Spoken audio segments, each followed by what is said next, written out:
नमस्कार सर्वांना. आज पण आपण एक आता अधिक महिन्यासाठी छान आणि सुंदर आणि अत्यंत विष्णुप्रिय रांगोळी अशी बघणार आहोत. तर त्यासाठी आपल्याला टिपके काय द्यायची गरज नाही.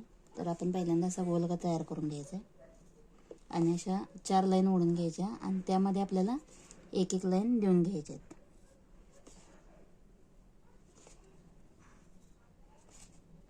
परत आपल्याला त्या मधल्या लाईनमध्ये आपल्याला अजून एक एक रेषा अशा ओढून घ्यायच्यात. सर्व रेषा आपल्या ह्या समान पाहिजेत. तर विष्णू हृदय रांगोळी आपण ही बघणार आहोत. मागच्या एका व्हिडिओमध्ये सुद्धा मी तुम्हाला ही रांगोळी दाखवलेली आहे, पण ही थोडीशी वेगळ्या पद्धतीने मी दाखवण्याचा तुम्हाला प्रयत्न करत आहे.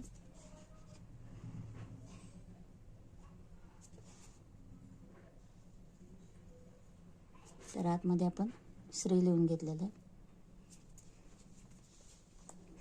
आता आपल्याला या पाकळ्या एकाडे एक रेषेच्या जोडून घ्यायच्या आहेत.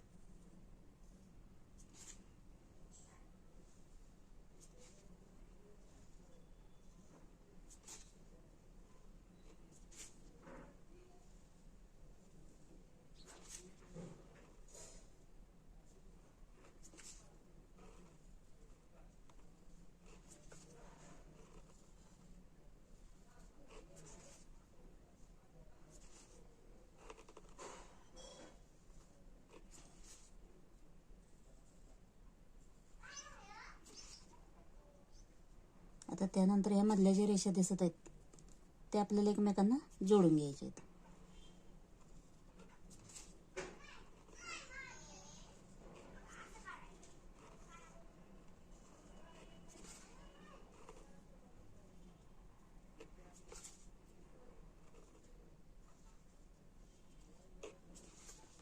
तर आता आपल्याला टिपके ओढून घ्यायचे आहेत.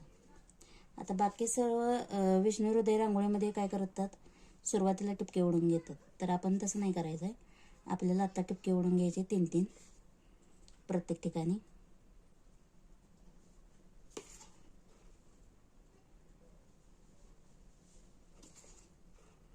आणि ही अत्यंत सोप्या पद्धतीने तुम्हाला मी सांगण्याचा प्रयत्न करत आहे,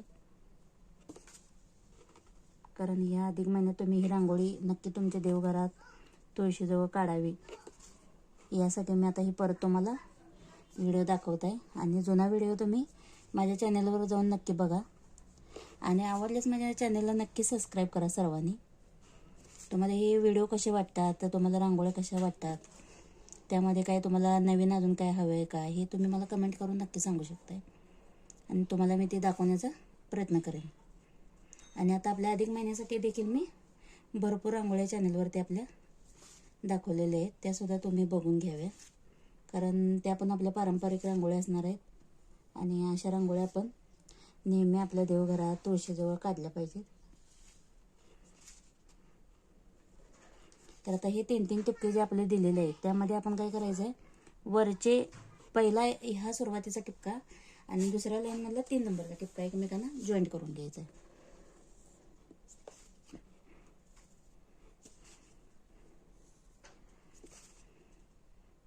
थोडंसं काहीतरी युनिक तुम्हाला मी दाखवण्याचा प्रयत्न करत आहे, पण पारंपरिक. आता आपल्याला काय करायचं आहे, हा टिपका आणि हा टिपका एकमेकांना क्रॉसमध्ये असा जोडून घ्यायचा आहे, म्हणजे आपली एक पाकळी होत जाणार आहे.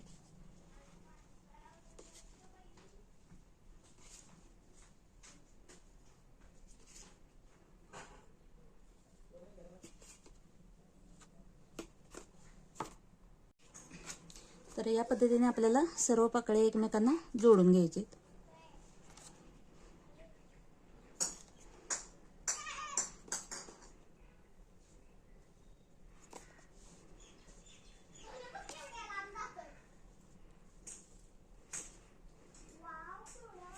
आता आतमध्ये जे टिपके दिसत आहेत त्याचं तुम्ही पाकळ्यात देखील जोडू शकताय किंवा एक छान डिझाईन म्हणून आहे तसं पण ठेवू शकताय. तर आता मी इथं जोडून घेते.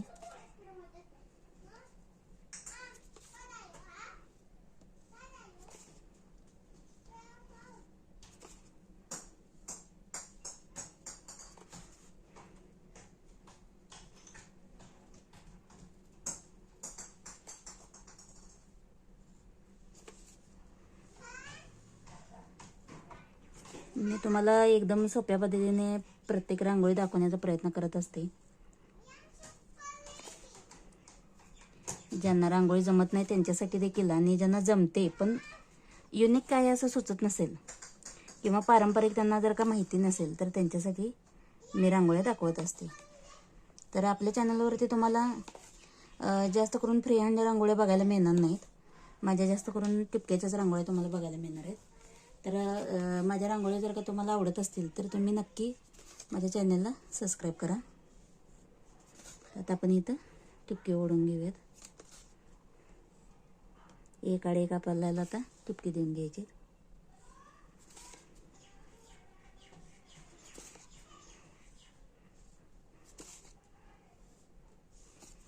आता ही टिपके या पद्धतीने आपण ह्याच्या अशा 3 पाकळ्या तयार करून घेऊयात. म्हणजे अजूनच काहीतरी आपलं रांगोळीमध्ये युनिक तयार होईल. तर टिपके थोडेसे तुम्ही जाड द्या म्हणजे ह्याचा बरोबर आकार तयार होईल.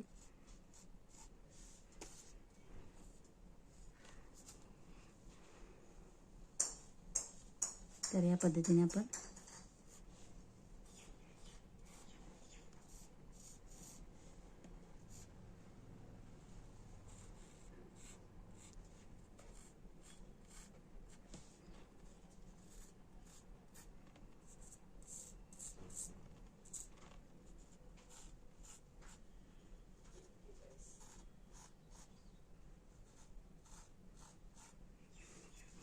तर आपली रांगोळी आता तयार झालेली आहे. व्हिडिओ कसा वाटला?